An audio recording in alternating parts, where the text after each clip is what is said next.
there's a quiet rebellion happening inside your mind. One voice wants ease, pleasure, the instant spark of satisfaction. The other wants structure, peace, the long game. Every day they wrestle, and often dopamine wins, not because it's stronger, but because it's faster. Dopamine whispers in neon. Discipline speaks in whispers of gray. And in a world obsessed with what feels good now, gray has become invisible. Most people don't fail because they lack willpower. They fail because they misunderstand what their brain is trying to protect them from. Dopamine isn't evil. It's ancient. It evolved to keep us alive, to chase food, warmth, and connection. But somewhere along the way, that survival signal got hijacked. Now it fires for pings, likes, sugar, gossip. Your brain still believes every notification is a hunt successfully completed. It celebrates pixels as if they were prey. And so, discipline feels like deprivation, when it's actually liberation. The craving for dopamine isn't really about pleasure. It's about safety. When life feels uncertain, your brain clings to any small reward that says, "You're okay." That's why scrolling feels soothing for 2 minutes, then hollow. The calm you're seeking isn't in the hit. It's in the silence after you stop reaching. If this feels familiar, stay with me. Every habit you struggle with once served a purpose. The late-night binge, the endless distraction, each began as an attempt to feel safe, to feel in control of your own experience. Discipline doesn't begin by fighting those urges. It begins by understanding them. Because what we resist, we repeat. What we understand, we release. Think about the last time you promised yourself you'd change. You woke up motivated, planned your perfect routine, maybe even felt high on the idea of transformation. That high, that burst of potential, was dopamine too. The thrill of newness, the fantasy of becoming someone else. But transformation is quieter than that. It's not built on motivation. It's built on meaning. Your brain doesn't crave discipline because discipline feels empty. It craves stories, reasons, emotional logic. If you tell your brain, "We're doing this because we should," it resists. But if you tell it, "We're doing this because we're tired of feeling powerless," something shifts. It stops fighting you. Because now, discipline has become a form of care, not control. Most people think discipline is about force. It's not. It's about emotional safety. You can't force yourself to focus if some part of you believes rest is unsafe. You can't stay consistent if some part of you fears failure means rejection. The mind obeys the emotion it trusts most, and trust is built through gentle repetition, not punishment. That's why lasting change feels slow, because your nervous system is learning to trust the unfamiliar. Each small act of consistency tells your brain, "See? We survived." Over time, those moments stack, and the survival signal rewires itself. The comfort once tied to dopamine begins to attach to structure. The reward becomes the routine itself. We don't crave discipline because it's often associated with shame. Growing up, many of us learned discipline through scolding, not safety. We were taught that order comes after guilt. So as adults, every time we try to be consistent, it awakens that old voice. You're not doing enough. That's why it's so easy to self-sabotage. The pursuit of progress triggers the memory of punishment. But here's what the brain truly wants: coherence. It wants your actions values, and emotions to align. When they do, it relaxes. That's why some people can work for hours without burnout. Their effort feels congruent with who they are. The task itself becomes a form of peace. Discipline without alignment feels like prison. Discipline with alignment feels like purpose. When your mind begins to associate stability with relief, not restriction, something miraculous happens. The same dopamine pathways that once lit up for distraction start to light up for integrity. You start getting small rushes of pleasure from doing what you said you'd do. And that's when discipline stops being effort. It becomes identity. But this transformation doesn't happen through willpower alone. It happens through awareness, noticing the small emotional loops you've been trapped in. Each time you say, "I'll start tomorrow," you're soothing an unseen fear, the fear that today might not be enough. And every time you indulge that fear, your brain learns that avoidance equals relief. To break that pattern, you don't need harsher rules. You need kinder noticing. Discipline grows where self-blame ends, because guilt keeps you focused on what's wrong. Responsibility, on the other hand, keeps you connected to what's possible. The difference between guilt and responsibility is emotional maturity. Guilt says, "I failed." Responsibility says, "I can choose differently." One keeps you cycling through shame. The other moves you through it. That's the quiet secret of those who seem naturally disciplined. They've learned to replace self-criticism with self-clarity. They don't waste energy on punishment.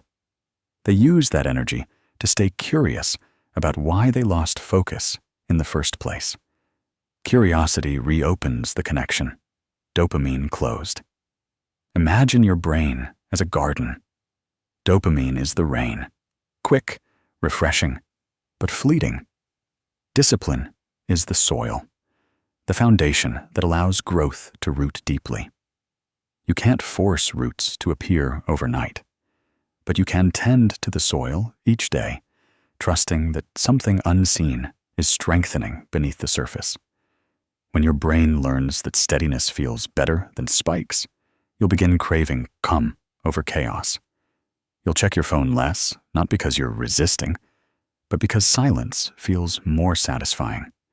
You'll show up for your goals, not to prove anything, but because the act itself makes you feel whole. That's when the need for dopamine fades, because you've replaced it with depth. And yet, there's a tender moment in this process that few talk about: the in-between.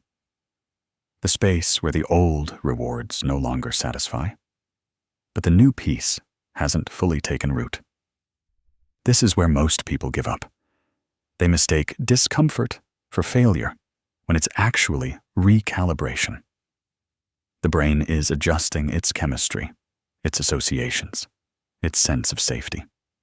That's the hardest part, learning to sit in that emptiness without reaching for old comforts, to trust that the boredom is not emptiness, but a clearing, a quieting of noise, a chance for something more real to form.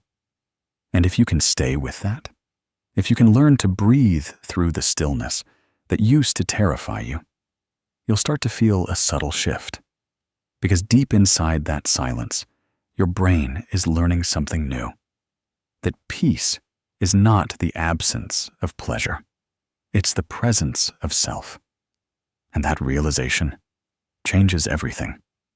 When the brain starts to taste the calm of consistency, it doesn't trust it at first. It waits for the crash. It scans for the punishment that used to follow peace.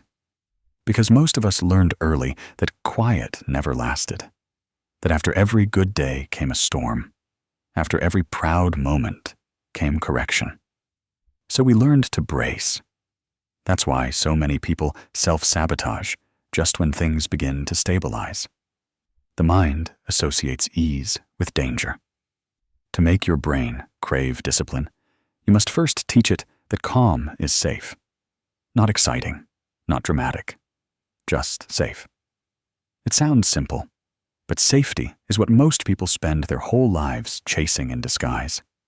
Every addiction, every distraction, every compulsion, it's not about the thing itself. It's about the momentary relief it gives from uncertainty. Dopamine says, "You're in control again." But discipline whispers, "You were never out of control. You just forgot how to listen." Listening is the lost skill of the disciplined mind. It's not the listening you do with ears. It's the kind that happens in the body. The noticing of small tensions, the subtle fatigue that says you're pushing from fear, not purpose. Every act of discipline must start with a moment of listening, or it becomes self-violence disguised as self-improvement. The truth is, your brain doesn't crave laziness. It craves emotional clarity. When you feel unclear, indecisive, ungrounded, you reach for whatever brings the fastest clarity. That might be a scroll, a snack, a fantasy. The instant hit of something to break the discomfort of nothing. But clarity built on impulse dissolves just as quickly. The mind wants permanence, not peaks. That's why the temporary relief of dopamine always ends in guilt. Your body knows it wasn't real stability. People think discipline kills freedom, but it's actually what restores it. Because freedom without focus becomes chaos, and chaos is the fastest way to lose yourself. When you begin to associate order with peace, not punishment, you rewire how your nervous system understands control. You stop seeing discipline as the opposite of joy and start seeing it as the structure joy needs to exist. There's a reason your brain resists consistency. It equates change with death. Every time you alter a pattern, some part of your identity must die. The part that found safety in the old routine, even if it hurt you. The cigarette after stress, the endless social media loop, they became part of who you are.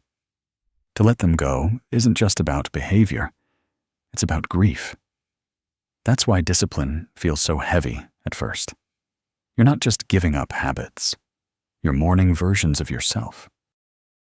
If you can meet that grief with compassion, not condemnation, you start to build emotional resilience.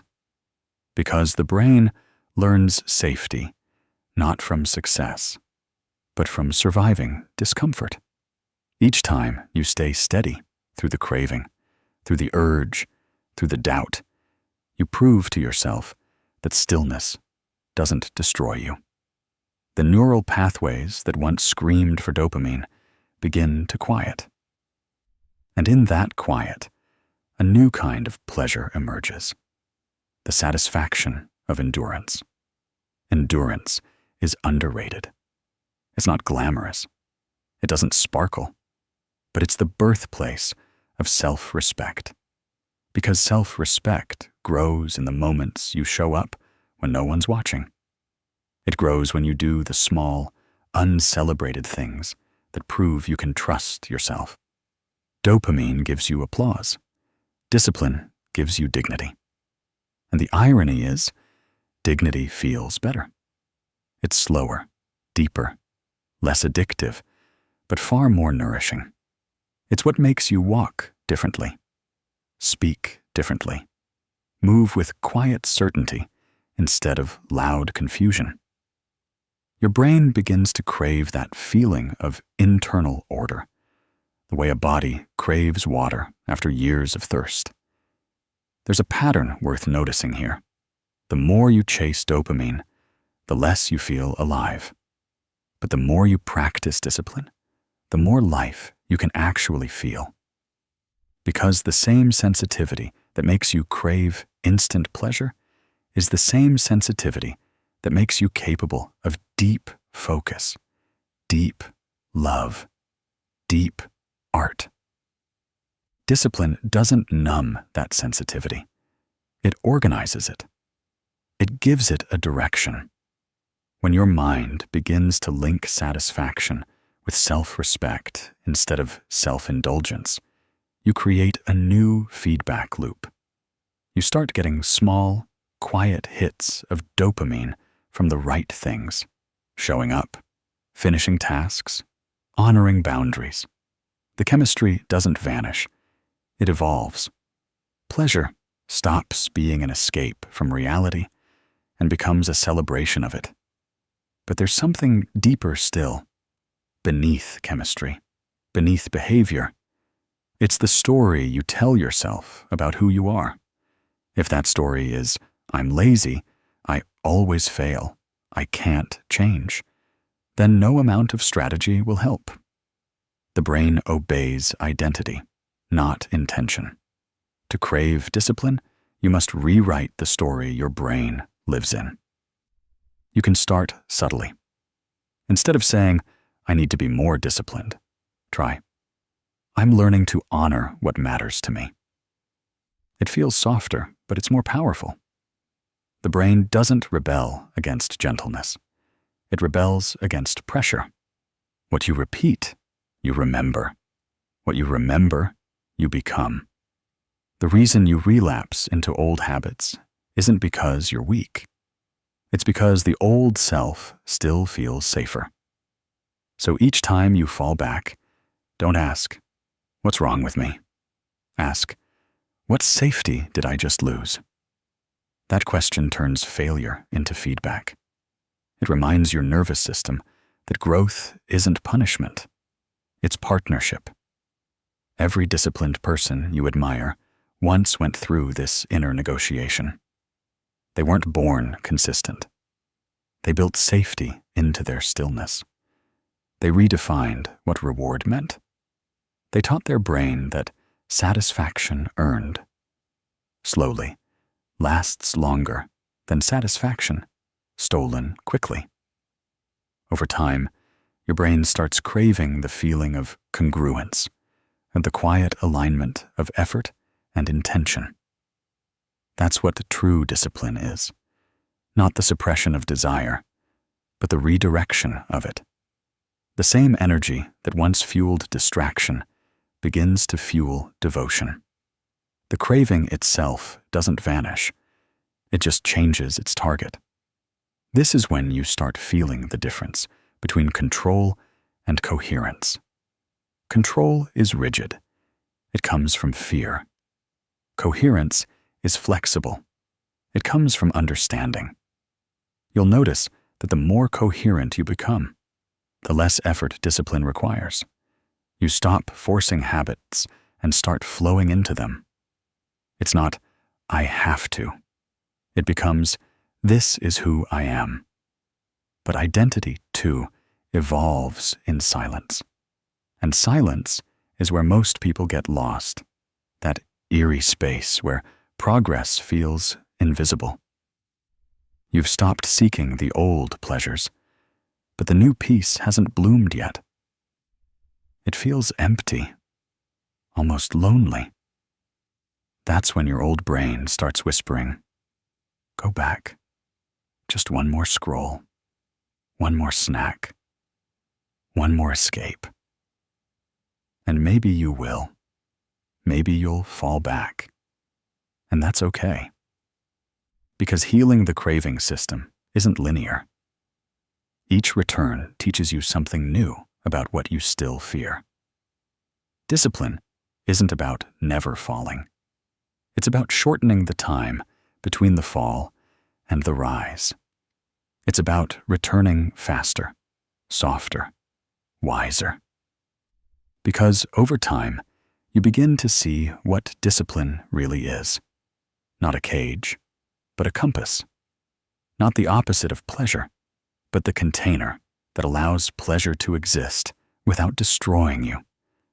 And that realization that subtle, wordless knowing, is what begins the third transformation.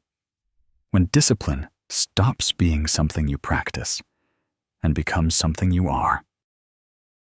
There comes a moment, quiet, almost invisible, when the battle between dopamine and discipline no longer feels like war. It feels like rhythm.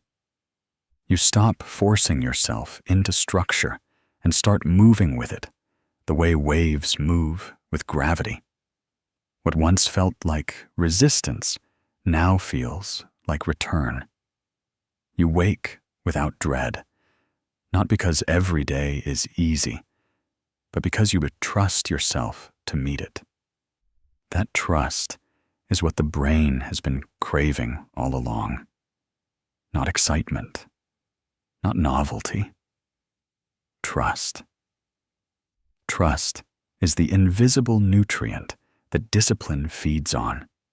You build it through promises kept, not perfection achieved.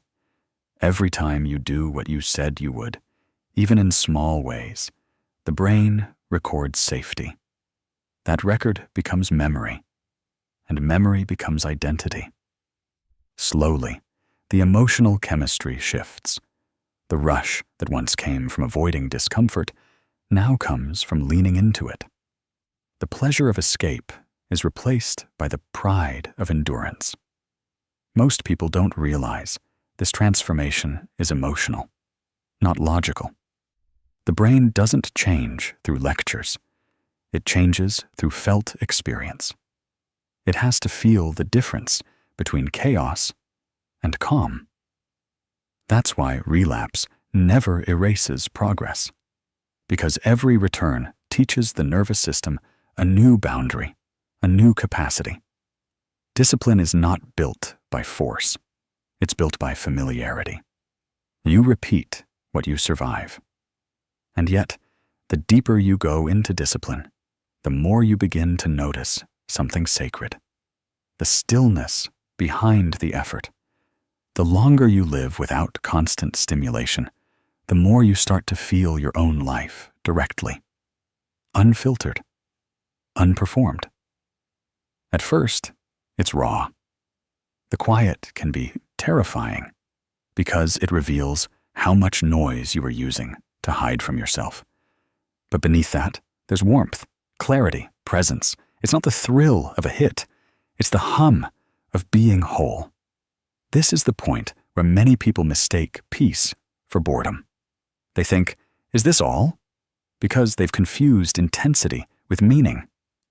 Dopamine made life feel loud. Discipline makes life feel spacious.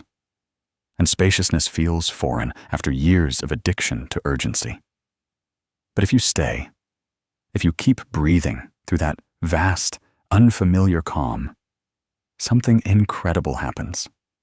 You start to notice subtler forms of joy, the smell of morning air, the way light lands on your desk, the satisfaction of finishing what you began. These become micro-rewards, natural dopamine calibrated to reality. You're no longer chasing pleasure, you're receiving it. And your brain, starved for that authenticity, begins to rewire itself around it. This is how craving becomes creation. You're not seeking dopamine anymore. You're earning it through meaning. There's an old saying, the disciplined mind is a free mind. But freedom here isn't about doing anything you want. It's about no longer being ruled by what you crave. When you can sit in stillness without reaching, you reclaim authorship over your life. Every impulse becomes a choice. Every desire becomes data. You stop being dragged by emotion and start dancing with it. You'll start to notice patterns in others too. The people who can't sit still. The ones who chase intensity to avoid intimacy. The way conversation often becomes performance. Silence, something to fill instead of feel. You'll see how society is built on dopamine loops, how attention is currency, urgency is addiction, and numbness is marketed as freedom. And yet, you'll no longer judge it. Because you'll understand, everyone is just seeking safety, the only way they've learned to find it. The difference is, you've found another way. And that way is slower. It's quieter. But it's also sustainable. Because when discipline becomes your source of safety, life stops swinging between extremes. You don't need the crash after the high. You don't need the binge after the restriction. You just live, consistently, calmly, completely. You've made peace with peace. Still, the mind will test you. It will ask, what if I lose this? Because even peace can become another thing to protect. But that's when you realize the final truth of discipline. It's not about control at all. It's about surrender. To the moment. To the process. To yourself. You stop demanding perfection from the day. You stop turning progress into punishment. You learn that discipline doesn't mean you never falter. It means you never stop returning. The person who shows up imperfectly 1,000 times changes more than the one who shows up perfectly once. Because consistency teaches love. Love, after all, is the purest form of discipline. It's showing up again and again for something you value, even when it's hard. That's why the brain craves it so deeply. Love gives both safety and meaning. Discipline is simply self-love translated into time. It's saying, I'm worth the effort it takes to become who I'm capable of being. You'll know your brain has shifted when the things that used to feel like chores start to feel like rituals. When cleaning becomes care. When focus becomes devotion. When effort becomes expression. The external tasks remain the same, but the emotional context transforms them. You're no longer performing discipline to fix yourself. You're embodying it because you already feel whole. And from that wholeness, something extraordinary grows, the capacity for depth. You begin to do everything more slowly, but more completely. You start to notice that discipline isn't about moving faster through life. It's about moving deeper into it. The satisfaction that once came from finishing now comes from being fully in the middle. The brain that once craved dopamine now craves presence. It seeks the stability that makes creativity possible. It no longer fears boredom, because boredom has turned into awareness. And awareness, that quiet, luminous attention, is the most powerful feeling a human can hold. It's what every dopamine spike was trying to imitate. So when you wake tomorrow, and the old urges whisper again, to check, to scroll, to escape, pause. Not to resist, but to listen. That whisper isn't weakness, it's memory. A part of you remembering an old way of surviving. You can thank it for what it once protected, and then gently choose something truer. Over time, those whispers will fade. Not because you fought them, but because they no longer make sense. Your brain, rewired through repetition and reflection, will have found a new source of reward. The serenity of self-trust. That's when discipline stops feeling like effort and starts feeling like home. You'll look around and realize that nothing outside you changed as much as the way you relate to it. The same world, the same temptations, but a different nervous system navigating it. And maybe you'll smile, realizing that all this time you weren't chasing dopamine or discipline. You were chasing peace. You were searching for a life that didn't need to escape itself.